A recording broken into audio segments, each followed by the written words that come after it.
Jean qui dort et Jean qui lit, de la série des petites poules de Christian Jolibois et Christian Henrich aux éditions Pocket Jeunesse. Vous savez, les histoires sont des trésors qui se transmettent de conteur en conteur depuis le fond des âges. C'est un bien vieux raconteur qui me l'a dit.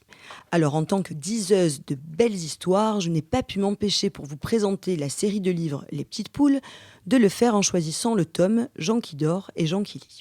Histoire d'un raconteur bien trop vieux en quête de relève. Tous les lundis soirs, notre bon vieux raconteur ravit le poulailler entier de ses histoires. Et c'est d'un magistral « Conte, comptez, conti, compta » qu'il débute et clôture ses belles nuits de conter devant une assemblée les yeux remplis d'étoiles. Mais voilà, celui-ci est bien trop vieux et il le sait.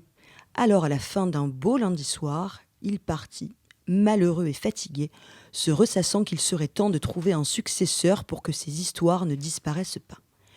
Sur les conseils éclairés du fantôme de l'oncle Ésope, conteur devant l'Éternel, il se met en tête de résoudre l'énigme qui le mènera à son successeur, un certain Jean.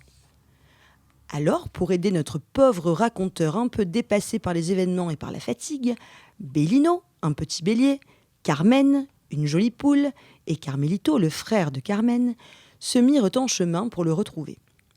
La belle compagnie d'amis part alors pour aider à sa recherche, passant de gens en gens, des gens les plus étonnants, ridicules, improbables, pour un final tout en people. Les histoires des petites poules finissent toujours sur une touche culture générale, à explorer avec les parents, et très bien développée dans le format DVD. L'invité qui initie l'histoire, la guest star, est toujours un personnage connu, soit de la littérature, avec Jean de La Fontaine pour Jean qui dort et Jean qui lit, soit de la science, avec les frères Montgolfier dans Nom d'une poule, on a volé le soleil, ou de l'astronomie, avec Galilée dans Un poulailler dans les étoiles, soit des personnages d'autres contes, comme dans Charivari chez les petites poules. Enfin bref, il y a toujours des références à un personnage ou un événement connu, fictif ou réel, ce qui permet aux parents d'emmener les enfants vers la connaissance et aux enfants de se cultiver en s'amusant et surtout sans s'en apercevoir. Les enfants, j'en suis sûre, vont adorer ces histoires loufoques et drôles dans Poulailler version village, aux thèmes d'aventure toujours variés et farfelus. C'est un pur plaisir de suivre ces personnages récurrents, pour grand nombre des poules et poulets attachants et délirants, encore plus humains que vous et moi. Ils sont drôles, intelligents et malins, certains plus que d'autres. Les textes sont bien écrits, pleins de jeux de mots, à la manière de René Goscinny dans Astérix.